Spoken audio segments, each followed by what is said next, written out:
You're sitting in traffic, or maybe you're folding laundry, doing something mundane, and your mind wanders to your phone, and you check it. Not because you're expecting anything important, just because. And you scroll, and there they are, the people, the beautiful people, the successful people, the celebrities, living lives that look nothing like yours. And you watch, not deeply, not obsessively, just casually, their vacations, their outfits, their opinions, their controversies, and somewhere in the back of your mind, you start to care. About people you've never met, about situations that don't affect you, about drama that isn't yours, and you have opinions, strong opinions, about who's right, who's wrong, who deserves support, who deserves cancellation. And if someone asked you why you care, you probably couldn't explain it. Not really, because it's not logical. It's not like their lives impact yours, but you care anyway. And millions of other people care too. And together you form this strange collective obsession with strangers, with people who would never recognize you on the street, who don't know you exist, and yet somehow they matter to you. Their choices matter, their mistakes matter, their relationships matter. And I think that's worth sitting with for a minute. This strange modern thing we do, where we give pieces of our attention, pieces of our emotional energy, pieces of our mental space, to people we don't actually know. To people who are, if we're honest, just images, just performances, just carefully managed versions of humans designed to hold attention and generate profit. There was a writer, George Orwell, who thought about this kind of thing. Not about celebrities exactly, the technology wasn't there yet, but about how societies create figures, icons, people who represent something larger than themselves, and how ordinary people project onto these figures, see in them what they want to see, make them into symbols, and how dangerous that becomes when the projection replaces the reality, when the symbol matters more than the truth. And I think that's what celebrity culture does. It creates symbols. It takes human beings with flaws and complexity and mistakes and reduces them to symbols. And then we relate to the symbols instead of the people. We defend the symbols, attack the symbols, worship the symbols, all while forgetting that underneath there's just a person, probably confused, probably overwhelmed, probably wishing they could go to the grocery store without being photographed. But here's the uncomfortable part. We don't actually want them to be people. We want them to be symbols. We want them to be perfect or terrible, inspiring or cautionary. We want them to represent something we believe in or something we oppose. Because if they're just people, complicated and contradictory like everyone else, then what's the point? What's the point of following them? What's the point of caring? And that's where the blind admiration comes in. The word blind is key because it means not seeing. Not seeing the person, just seeing the image, the brand, the performance, and defending that image even when reality contradicts it. Even when evidence suggests the image isn't accurate. Because the image serves a purpose. It gives us something to believe in, something to point to and say, see, that's what I aspire to be. Or see, that's what I'm fighting against. Michel Foucault wrote about power, about how it operates not just through force, but through visibility, through making certain people hyper-visible while others remain invisible. And celebrities are the ultimate example. They're so visible that they stop being real. They become screens onto which we project our desires, our fears, our values. And the more visible they are, the less human they become. And the less human they become, the easier it is to treat them as symbols. To attack them mercilessly or defend them blindly. Because symbols don't bleed. Symbols don't suffer. Symbols just exist to serve whatever narrative we need them to serve. I think about the comment sections under celebrity posts. The thousands, sometimes millions of people weighing in on someone's life, telling them what to do, how to think, what to apologize for, what to explain. And the certainty in those comments, the absolute conviction that they know this person, that they understand the situation, that their judgment is correct. And I wonder, where does that certainty come from? How do you become so sure about someone you've never met, about situations you only know from headlines?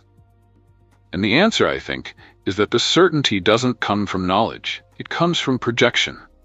We've decided what the celebrity represents. and we defend or attack based on that representation, not based on who they actually are, because we don't know who they actually are. We only know the image, and the image is whatever we need it to be. There's this joke about a man who's obsessed with a movie star. He has posters everywhere, knows every detail of her life, follows every interview, and a friend asks, "Do you think you'll ever meet her?" And the man says, "God, I hope not. She'd ruin everything." And the friend says, "What do you mean?" And the man says, "I've built this perfect version of her in my head. If I actually met her, she'd turn out to be a real person, with flaws, with bad days, with opinions I disagree with, and that would destroy what I have." It's funny because it's true. We don't actually want to know celebrities. We want to maintain the fantasy, the projection, the symbol. Because the symbol serves us. The reality would just be disappointing. And this wouldn't matter much if it was just individual parasocial relationships. But it's not.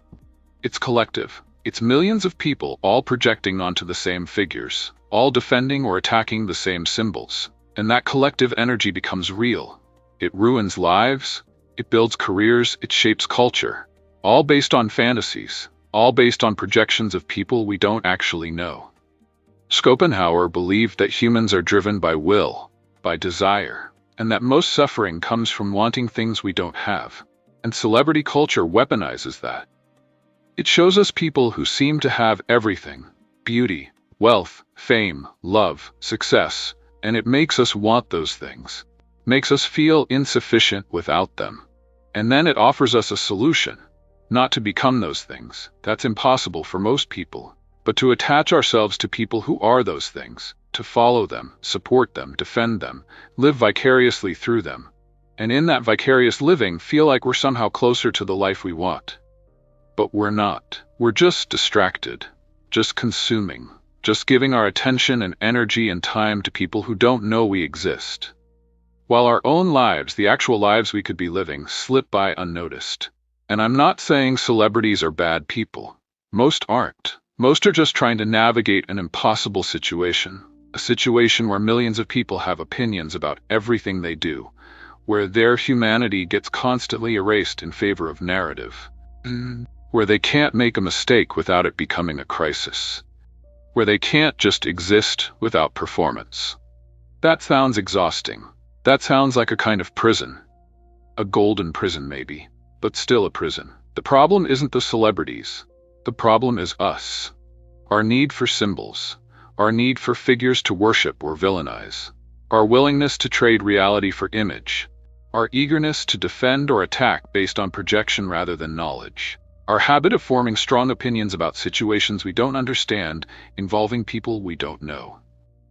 And blind admiration is the worst version of this, because at least blind hatred is obviously problematic. Most people recognize that hating someone you don't know is irrational, but blind admiration gets coded as positive, as supportive, as loyalty. We call it being a fan, being supportive, standing by someone. And those phrases make it sound virtuous, but it's not. It's just another form of not seeing. Just another way of relating to a symbol instead of a person. And the ethics of it are murky. Because what does it mean to admire someone blindly? It means defending them regardless of what they do. It means refusing to see evidence that contradicts the image. It means treating their humanity as secondary to their symbolic value. And that's not respect. That's not love. That's projection. That's using another person as a vessel for your own needs. I think about the celebrities who've spoken about this, the ones who've tried to say, "I'm just a person, I make mistakes. Don't make me into something I'm not." And how those statements get ignored, or twisted, or turned into more content, more narrative, more fodder for the projection machine, because we don't want them to be people. We need them to be symbols. And when they try to step out of the symbol role, we pull them back in. Or we cancel them, or we replace them with a new symbol who'll perform better. Orwell wrote about how totalitarian societies need enemies, need figures to hate, to unify against, to justify control. And I think celebrity culture does something similar, not through force, through voluntary participation. We create heroes and villains, and we organize ourselves around them. and we fight proxy wars in comment sections over people who don't know we exist. And it gives us something to do, something to care about, something to feel passionate about, all while avoiding the harder work of actually examining our own lives, our own choices, our own complicity in systems that don't serve us. Because that's what celebrity culture is, a distraction. An elaborate, entertaining, emotionally engaging distraction from the fact that most of us are living lives we didn't choose. Working jobs that drain us, struggling with money, feeling invisible, feeling powerless. And instead of addressing that, instead of organizing around shared struggles, we organize around celebrities. We fight about their drama. We defend their choices, we consume their content. And the system that makes most of us struggle and makes a few of us famous just keeps running. Unchanged, unchallenged. And maybe that's the point. Maybe celebrity culture exists precisely to keep us focused on individuals rather than systems, on personalities rather than structures, on drama rather than inequality. Maybe the blind admiration, the parasocial relationships, the constant content consumption all serve to keep us pacified, keep us entertained, keep us arguing about things that don't matter while ignoring things that do. Or maybe I'm being too cynical. Maybe people just like stories, like following lives that are more interesting than their own, like feeling connected to something larger. And maybe that's okay. Maybe it's harmless. Maybe I'm overthinking it. But I don't think so. Because I see the hours consumed, the emotional energy spent, the real relationships neglected, while parasocial ones flourish. The opinions formed about people we don't know. The judgments made from fragments of information. The certainty, the blind certainty, about strangers. And I think this is what we're doing with our attention, with our time, with our limited capacity for care. We're giving it to people who don't know us, to images, to performances, to symbols, while the people in our actual lives, the ones who are real and present and knowable, get less, get the tired version, the distracted version, the version that's already given its emotional energy to strangers on screens. And Foucault would probably say this is how power works now. Not through overt control, through voluntary attention donation. We give our attention freely, eagerly, and that attention becomes profit, becomes influence, becomes power. And we don't even notice we're doing it. We just scroll and care and defend and attack and consume. And the system takes that energy and converts it into something that doesn't serve us, but serves someone. Always serves someone. You're sitting in traffic or folding laundry and you check your phone, and there they are, the beautiful people, the symbols, and you care. And maybe that's fine. Maybe it's just modern life. Maybe everyone does it. Or maybe it's worth asking, worth sitting with, worth noticing. What am I giving my attention to, and why? And who benefits? And what am I not seeing while I'm busy looking at them? Maybe there's no answer. Maybe it's just a thought, just a question, just something to sit with while you scroll, while you care, while you defend, while you admire, blindly or not, and maybe that's enough. Or maybe it isn't. But it's worth asking, even if you don't like the answer.